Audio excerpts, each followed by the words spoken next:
तो हेलो दोस्तों, चलिए शुरू करते हैं इस वीडियो को। मैंने 4 पॉइंट्स में डिवाइड करा है। अगर आपको ये वीडियो अच्छी लगती है तो चैनल को लाइक और शेयर सब्सक्राइब कर दीजिए। नंबर 1, मंदिर कब बना और कैसे बना? अमरनाथ गुफा का मंदिर मानव निर्मित नहीं बल्कि प्राकृतिक संरचना है। यह हिमाच्छादित हिमालय में 3,888 मीटर लगभग 12,750 फीट ऊंचाई पर स्थित एक चूना पत्थर गुफा है, जिसका मुख लगभग 120 फीट चौड़ा और 75 फीट ऊंचा है और अंदर झरने की तरह से छत से गिरने वाले पानी के बूंदों से बनने वाला बर्फ का शिवलिंग स्वतः बनता है। यह बाबा बारफानी के नाम से प्रसिद्ध है। यह शिवलिंग मई से अगस्त तक धीरे धीरे आकार लेता है और श्रावण पूर्णिमा के दिन अपने चरम पर पहुंचता है। गुफा में इसके अलावा 2 छोटे बर्फ के आकार भी बनते हैं, जो देवी पार्वती और भगवान गणेश का प्रतीक है। कौन और कब इसकी खोज या स्थापना की? मंदिर की स्थापना मानव द्वारा नहीं हुई। यह एक प्राकृतिक अक्षय शिवलिंग है, लेकिन पहली बार इसका वर्णन पुराणों और ऐतिहासिक ग्रंथों में मिलता है। नीलमाता पुराण, भृगु संहिता और अमरनाथ महात्म्य जैसे ग्रंथों में इस गुफा का उल्लेख मिलता है। कश्मीर के राजा आर्य राजा करीब 300 ईसा पूर्व भी बर्फ के शिवलिंग की पूजा करते थे, जैसा कि कल्हण की राजतरंगिनी में वर्णित है।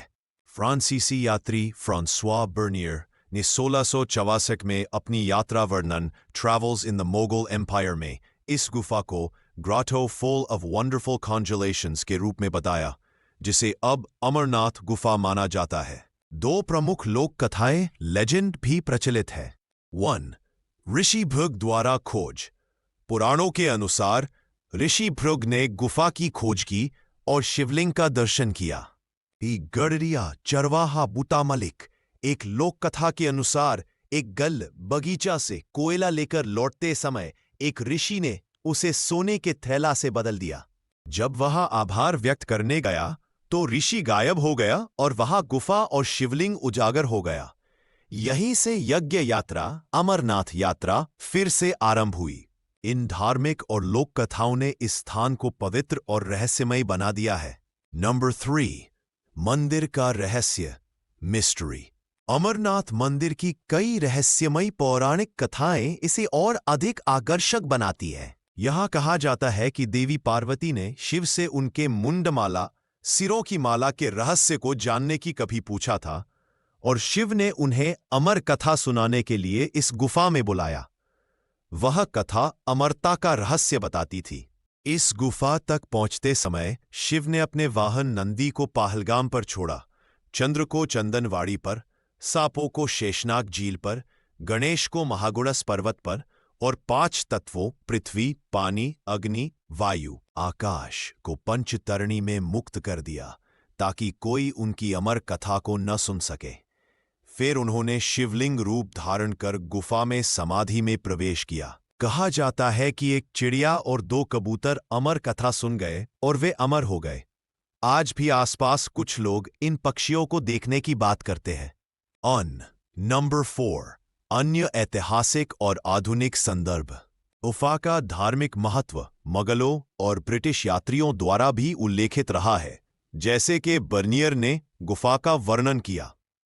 राजतरंगिनी की रचनाओं में दोबारा उल्लेख मिलता है, जैसे कि सुल्तान जयन उल अबिदीन द्वारा गुफा की यात्रा। यह दर्शाता है कि इसकी धार्मिक और सांस्कृतिक मान्यता बनी रही। 15वीं-16वीं शताब्दी के बाद यह स्थान कुछ समय तक भूला हुआ रह सकता है और फिर लोक कथा बूटा मलिक के माध्यम से पुनः यात्रा फिर से आरंभ हुई। सारांश: अमरनाथ मंदिर मानव निर्मित नहीं, एक प्राकृतिक बर्फ गुफा है जहां प्राकृतिक रूप से हर वर्ष भगवान शिव का बर्फ का शिवलिंग उत्पन्न होता है। इस गुफा की उत्पत्ति और आरंभिक उल्लेख प्राचीन ग्रंथों जैसे नीलमाता पुराण, भृगु संहिता, अमरनाथ महात्म्य और ऐतिहासिक संहिताओं जैसे राजतरंगिनी में मिलता है। राजा आर्य राजा तक इसका उल्लेख मिलता है और पश्चिमी यात्रियों द्वारा भी वर्णित है। लोक कथाएं इसकी खोज के बारे में ऋषि भृगु और बूटा मलिक तक ले जाती हैं।